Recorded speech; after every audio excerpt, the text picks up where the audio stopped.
이번 코너는 법률방송 인스타그램에 올라온 여러분의 법률 고민을 해결해드리는 시간입니다. 법률 고민이 있으신 분들은 법률방송 인스타 계정을 통해 사연 보내주시면 저희가 성심성의껏 답변 드리도록 하겠습니다. 그럼 오늘 사연 만나볼까요? 저는 딸 하나, 아들 하나를 두고 있습니다.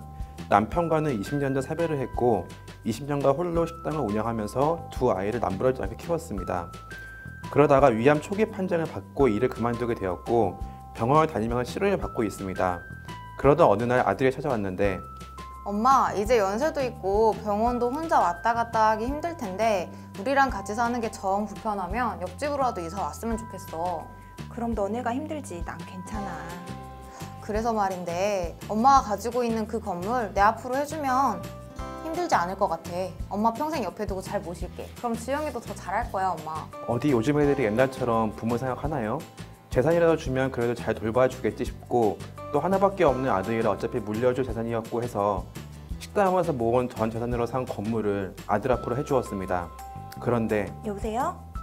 민준 예미냐? 나 내일 병원 가는데 10시까지 올 수 있지?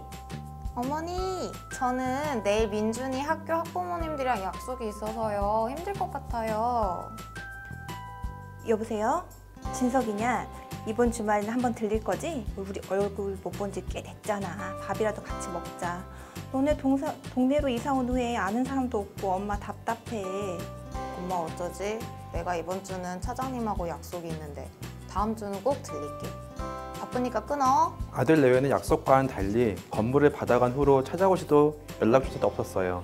딸은 전 재산을 오빠에게 넘기자 거기에 화가 나 찾아오지도 않고 평생 부양하겠다는 말만 믿고 모든 걸 넘겨줬는데 저는 이제 돈도 없고 자식도 없네요. 아들에게 넘겨준 내 재산 찾아올 수 있는 방법은 없을까요? 진짜 요즘에는 드라마랑 현실이 구분이 안 되는 것 같아요. 진짜 드라마 같은 일인 것 같은데 이게 현실 사연으로 오는 거 보니까요. 진짜 이런 막장 같은 현실이 있으니까 막장 드라마도 나오고 이런 게 아닌가 싶어요. 왜 예전에도 한 유명 연예인이 자기 친할아버지한테 부양소 관련된 소송을 받고 해가지고 굉장히 화제가 된 적도 있었잖아요. 참 부양에는 호도도 돈을 받고 약속한다는 게 참 씁쓸한 현실인 것 같습니다. 근데 한편으로 이런 사연 하면 될지 모르겠지만 결혼할 때 그 좀 건물을 받을 수 있는 게 참 부럽기도 해요. 그래서 뭐 제 친구 그게 포인트가 아니니까. 아닙니다. 제 친구 뭐 아무개가 수십억 대는 강남의 아파트를 선물로 받았는데요. 참 저는 결혼할 때 후회하는 거예요? 아닙니다. 내보내주세요. 참 저희는 부모님께 감사하는 마음으로 살고 있습니다. 가슴을 태인 것처럼 눈물에 패인 것처럼 사연자분이 자녀가 부양을 제대로 하지 않았기 때문에 증여한 재산을 돌려받을 수 있는지 여부를 살펴보기 위해서는 먼저 자녀에게 부모를 부양할 의무가 있는지 여부를 알아봐야 될 것 같습니다. 우리 민법 제974조는 직계 혈족, 배우자, 기타 친족 간 부양 의무가 있다고 규정을 하고 있습니다. 네, 맞습니다. 지금 상담자분께서는 배우자가 없으시기 때문에 상담자분의 자녀들이 이제 상담자분에 대한 부양 의무를 지게 되는데요. 우리 민법에서는 제826조 제1항에서 부부간 상호 부양 의무를 규정하고 있고요.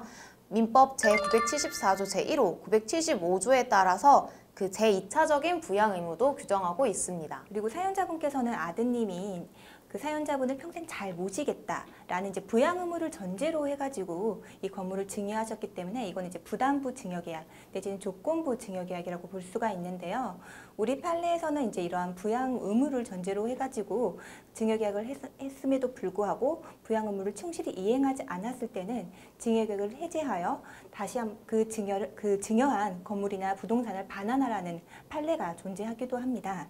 하지만 이제 부양을 약속을 했다라는 입증 자료, 즉 뭐 각서라든지 녹음, 계약서 같은 것들이 존재하지 않는다면은 이는 그냥 단순 증여로만 볼 수 있기 때문에 사실상 반환은 조금 어려울 것 같습니다. 네, 만약에 호도 계약서, 다시 말해서 이제 조건부 증여 계약서를 체결하실 때에는요, 그 부양의 의미를 좀 구체적으로 규정해 두시는 게 좋을 것 같습니다. 이제 몇 가지 부양 의무를 구체화해 둔 다음에 이를 지키지 않는 경우에는 해당 증여를 해제하는 것으로 하는, 그러니까 해제 조건부 증여 계약일 경우에는 증여 계약의 해제를 주장할 수 있기 때문입니다. 네, 지금까지 사연자분의 구제 방안에 대해서 알아보았는데요. 사연자분의 사연만으로는 부양을 조건으로 건물을 증여한 것인지 여부를 입증할 만한 증거 자료가 있는지 여부가 확실하지가 않습니다. 만약 별다른 증거 자료를 가지고 있지 않다면 자녀가 부양을 제대로 하지 않았다는 이유만으로 건물을 다시 돌려받기는 어려울 것으로 보여집니다. 다만 이와 별개로 자녀분은 사연자분을 부양할 의무가 있기 때문에 자녀를 상대로 부양료 지급을 구하는 소송을 제기하는 것을 고려해 볼 수도 있을 것 같습니다. 만약 법률 고민이 있으시면 혼자 고민하지 마시고 법률방송 인스타 계정에 사연 남겨주시길 바랍니다. 그럼 저희 사나 변호사들이 성심성의껏 답변 드리겠습니다.